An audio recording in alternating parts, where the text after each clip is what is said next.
Exercice. Étude du chlorure de sodium NaCl. Dans le cristal de chlorure de sodium, les ions Cl- forment un réseau O cubique à face centrée et les ions Na+ occupent le centre de toutes les cavités octaédriques de la maille.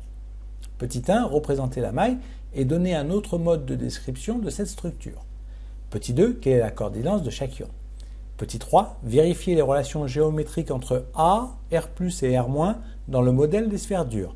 Petit 4, calculer le nombre de motifs, la compacité et la masse volumique du chlorure de sodium. Données, R+ est égal à 95 picomètres, R- est égal à 181 picomètres, masse molaire atomique du sodium est égale à 23,0 g/mol-1, masse molaire atomique du chlore est égale à 35,5 g/mol-1, nombre d'Avogadro est égal à 6,02 10 puissance 23 mol-1. Petit 1, représentation de la maille. Les ions chlorure forment une maille cubique à face centrée. Ils occupent les sommets et les centres des faces. Les ions sodium occupent les milieux d'arête et le centre du cube. Autre description. Le cristal de chlorure de sodium est composé de deux réseaux cubiques à face centrée d'ions Na+ et Cl-, décalés d'une demi-arête. Deuxièmement, la coordinance. Elle correspond au nombre de plus proches voisins. Et dans un réseau NaCl, chaque cation Na+ est tangent et est entouré par 6 chlorures et réciproquement. On note alors coordinance 6,6. Troisièmement, relation géométrique et stabilité. Contact cation-anion ou contact mixte, suivant une arête du cube, petit a est égal à 2R- plus 2R+. La tangence cation-anion doit toujours être vérifiée pour avoir un édifice stable.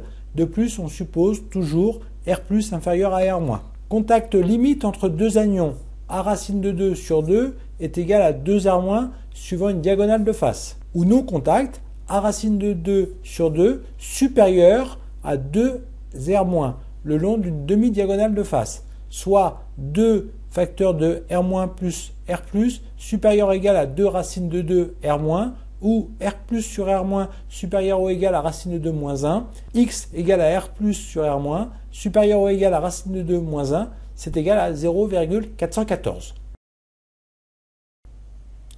Condition d'existence d'une telle structure. X égale R+ sur R-, on a stabilité si racine de 2 moins 1 inférieur ou égal à x, inférieur ou égal à racine de 3 moins 1. La borne supérieure est constituée par la valeur racine de 3 moins 1 obtenue de la structure CSCl, car pour des raisons électrostatiques, le cristal préférera, s'il le peut, adopter une coordination 8,8, plus de voisins de charge opposée, plutôt que 6,6. 3 représentations. Si racine de 2 moins 1 inférieur ou égal à x, inférieur ou égal à racine de 3 moins 1, on a stabilité, on a contact mixte, mais pas contact suivant la diagonale de face.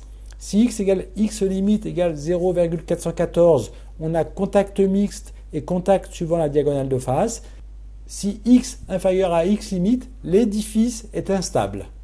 Compacité. Elle correspond au rapport de la somme des volumes des ions contenus dans la maille au volume de la maille. C est égal à 4 fois 4 tiers de pi R- au cube plus 4 tiers de pi R+ au cube divisé par A au cube. Dans le cas du remplissage limite, x est égal à x limite égale R+ sur R- est égal à 0,414 et A racine de 2 sur 2 est égal à 2R-. Donc, C limite est égal à 4 fois 4 tiers de pi R- au cube plus 4 tiers de pi x limite au cube fois R- au cube divisé par 16 racine de 2 fois R- au cube. Alors, C limite est égal à pi, facteur de 1 plus x limite au cube, le tout divisé par 3 racine de 2, et on trouve 0,79. Dans le cas du remplissage limite, 79% du volume de la maille est occupé par des ions. Pour NaCl, on a petit a qui est égal à 2R+, plus 2R-, qui est égal à 2 facteur de 95 plus 181. On obtient petit a est égal à 552 picomètres. Et x est égal à R+ sur R-, qui est égal à 95 sur 181, qui est égal à 0,52, qui est bien compris entre 0,414 et 0,732. La compacité du chlorure de sodium est égale à 4. fois 4 tiers de pi r moins au cube, facteur de 1 plus x au cube, le tout divisé par a au cube, et on obtient 0,67. 67% du volume de la maille est occupé par des ions. Masse volumique du chlorure de sodium, c'est égal à la masse des ions divisé par le volume de la maille. C'est égal à 4 fois la masse molaire atomique du sodium plus la masse molaire atomique du chlore, le tout divisé par le nombre d'Avogadro fois a au cube. On obtient 2,3 10 puissance 3 kg par mètre cube.